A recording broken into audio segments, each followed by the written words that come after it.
अस्सलाम वालेकुम। मैं मोहम्मद शरीफ अलाउद्दीन अली अहमद सूफी साबरी।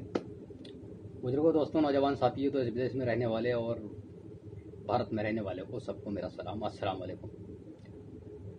दोस्तों, आज बात करेंगे फिर से एक बार जो बुजुर्ग के ऊपर अत्याचार किया गया, उनकी दाढ़ी काटी गई। उनकी दाढ़ी काटने का मकसद क्या था, क्या नहीं था, इसकी पुलिस जांच कर रही है और पुलिस ने बयान भी दे दिया कि वो तावीज़ का काम करते हैं और उनको जो आरोपी ने मारा है वो उनको पहले से जानते थे। और उनके बेटे का बयान क्या है, पहले आप वो बयान सुनिए, फिर इसके आगे कुछ गुफ्तगू करते हैं। जा रहा है कि आपके पिता उन लड़कों को जानते थे। कुछ तावीज का मसला सामने निकल कर आ रहा है कि साहब तावीज के चक्कर में इन लड़कों से जान पहचान हुई थी। आपके पिता ने इन लड़कों को कुछ तावीज वावीज दिया। ये बेबुनियाद इल्जाम है, ये बेबुनियाद इल्जाम है, सरासर झूठ है ये कि तावीज़ दिया गया या वो दिया गया। ये बेबुनियाद इल्जाम लगाया जा रहा है, केस को दूसरी दिशा में मोड़ा जा रहा है। उस वीडियो क्लिप में साफ साफ दिख रहा है मैडम कि इसमें क्या है, किस तरीके से मारा जा रहा है, तमंचा दिखाया जा रहा है, बुजुर्ग की दाढ़ी काटी जा रही है। बबलू जी बिल्कुल इससे ज़्यादा सबूत पुलिस को क्या चाहिए? नहीं, बबलू जी बिल्कुल दिख रहा है और पुलिस ने एक्शन भी किए। लेकिन दरअसल दिक्कत यह है कि एक अपराध को धार्मिक रंग दे दिया गया, इसलिए मामला इतना बड़ा हो गया। इस मामले के जरिए आप समझ रहे हैं किस तरीके से हिंदू मुस्लिम के नाम पर आग भड़काई जा सकती थी, जबकि यह मामला मारपीट का है। बिल्कुल है, यह मामला वो नजर आ रहा है। लेकिन जिस तरीके से उनका बयान अब्दुल समद के बेटे बबलू सेफी का, उनका ये कहना है कि हमारे वालिद साहब ताबीज़ का काम नहीं करते, हमारा इनका जो काम है लोहार बढ़ई का काम है। हर बिरादर को कुछ न कुछ काम के जरिए से पहचाना जाता है। इनको जो इनका निजी काम है कारपेंटर और लोहार बढ़ई, ये इनका खानदानी पुश्तैनी काम है। अब दूसरा पक्ष पुलिस वालों का, आरोपी की शिनाख्त कर ली गई और बबलू सेफी का कहना यह है कि जिनको मारा, जिन बुजुर्ग को पीटा गया, उनकी दाढ़ी को काटा गया, शिनाख्त करने वाले वही हैं और उनसे ना उनको थाने में बुलाया गया, ना उनको आरोपी के सामने पेश किया गया। अपनी तरफ से पुलिस ने बयान कर दिया कि हमने आरोपियों को पकड़ लिया। ये भी आप उनका बयान सुने बबलू सेफी का, जब उनसे पूछा गया कि वो आरोपी वही हैं, तो उनका क्या बयान है, आप ये सुने पहले। पकड़ा गया, उनकी शिनाख्त कर ली गई है। पुलिस कह रही है कि उनकी शिनाख्त की है। उनकी शिनाख्त करके उनमें से 3 लड़कों को पुलिस अब तक गिरफ्तार कर चुकी है। किसने की उनकी शिनाख्त? तो मतलब आप ये कह रहे हैं कि पुलिस ने जो आप सवाल उठा रहे हैं, पुलिस ने जिन लड़कों की गिरफ्तारी की है, उस गिरफ्तारी पर आप उससे संतुष्ट नहीं हैं, आप ये कह रहे हैं? जो लड़के पुलिस ने उठाए हैं जी, उस वीडियो के अंदर जो लड़के दिख रहे हैं, उन लड़कों को पुलिस ने उठाया है। 3 को पकड़ा है ना पुलिस, यही कह रही है। उनमें से 3 को पकड़ा है पुलिस, ये कह रही है। आपके हिसाब से क्या उन्हें नहीं पकड़ा पुलिस है? क्या कह रही है? हाँ,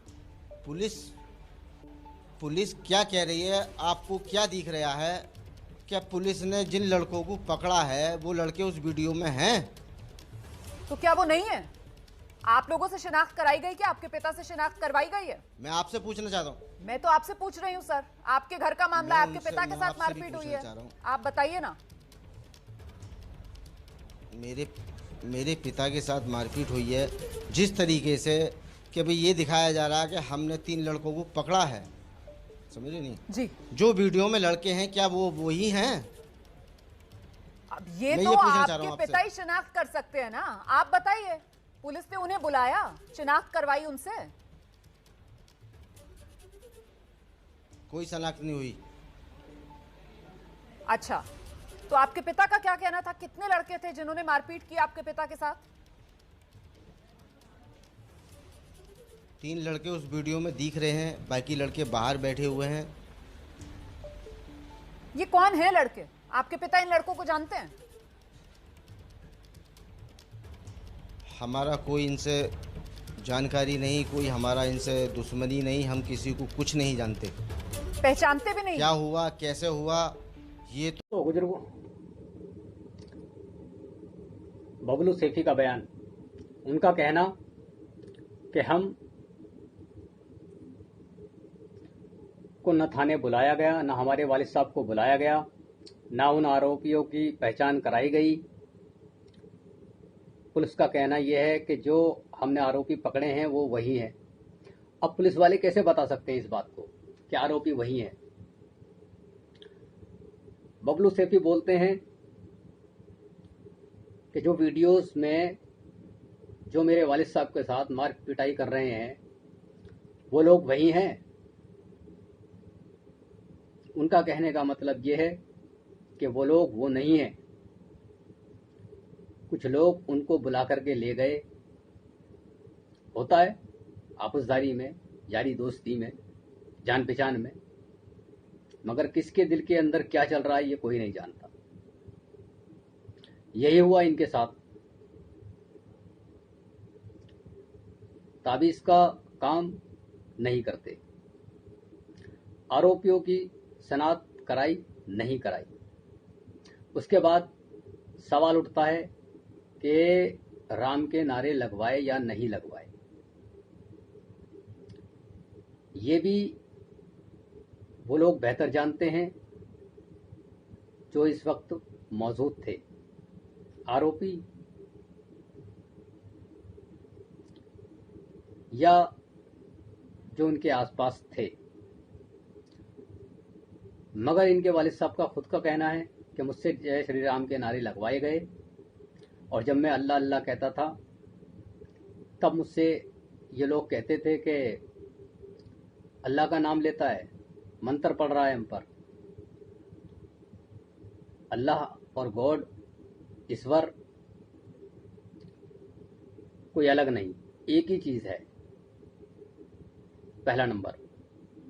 दूसरा नंबर, राम के नारे लगवाए गए या नहीं लगवाए गए, वालिद साहब या उनका बेटा बेहतर जानता है, क्योंकि ये दिल की बात होती है, अंदर की बात होती है।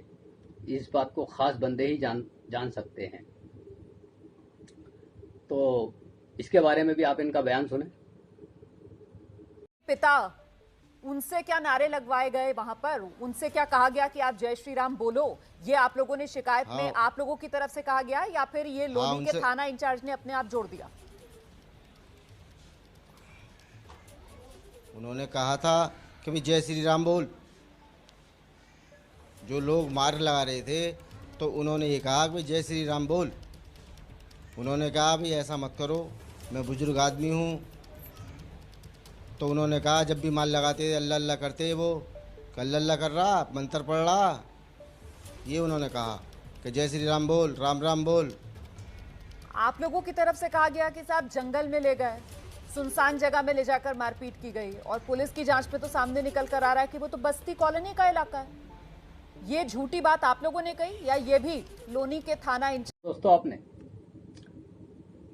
बबलू सेठी का ये बयान है कि हमारे वालिद साहब से नारे लगवाए गए, जय श्री राम के नारे, और कनपट्टी पे बंदूक रख करके, पिस्टल रख करके, जो कि गैर कानूनी है।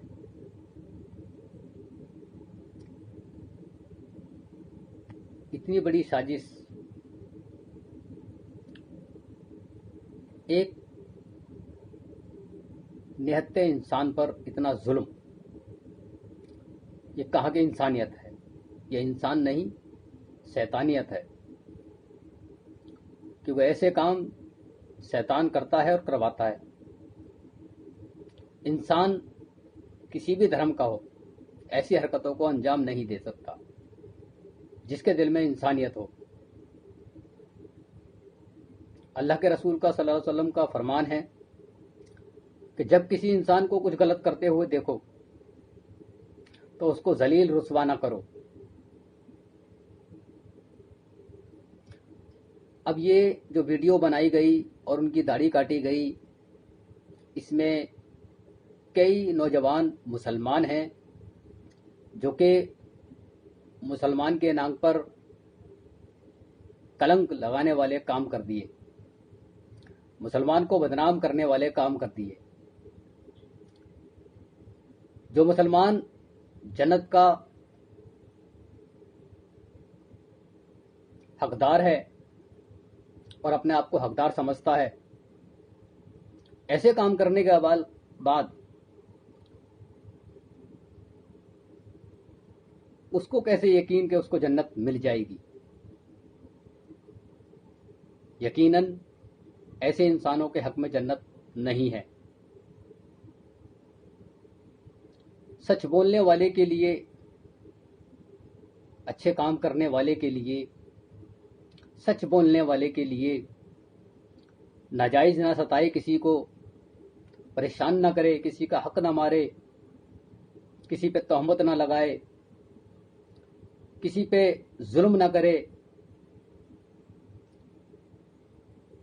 और किसी पे अत्याचार ना करे, ऐसे इंसान के लिए जन्नत है। ना कि ऐसे इंसान के लिए जो चंद पैसों के लिए अपने ईमान को बेच दे। खुदा की और रसूल की कसमें खा जाए, ऐसे मुसलमानों को मुनाफिक कहते हैं और मुनाफिकों का ठिकाना दोज़ख है। ये मैं नहीं, कुरान कह रहा है, अल्लाह कह रहा है, अल्लाह के रसूल कह रहे हैं। बड़ी शर्म की बात है कि आज हमारे कौम के लोग, मुसलमान जिन्हें कहते हैं, आज उस रास्ते पे चल रहे हैं जिस रास्ते को सख्ती से मना करा गया है और उन लोगों का साथ दे रहे हैं जिन पर अल्लाह तबारक व तआला ने लानत बरसाई है और उनको जहन्नमी करार दिया गया है। तो बुजुर्गों, दोस्तों, नौजवान साथियों, ये सबके लिए बहुत बड़ा सबक है, बहुत बड़ी नसीहत है। जब शैतान बहकाता है तो अच्छे अच्छे ईमान वाले चंद पैसों के लिए, अपनी ज़रूरत के लिए अपने आप को जहन्नम का ईंधन बना लेते हैं।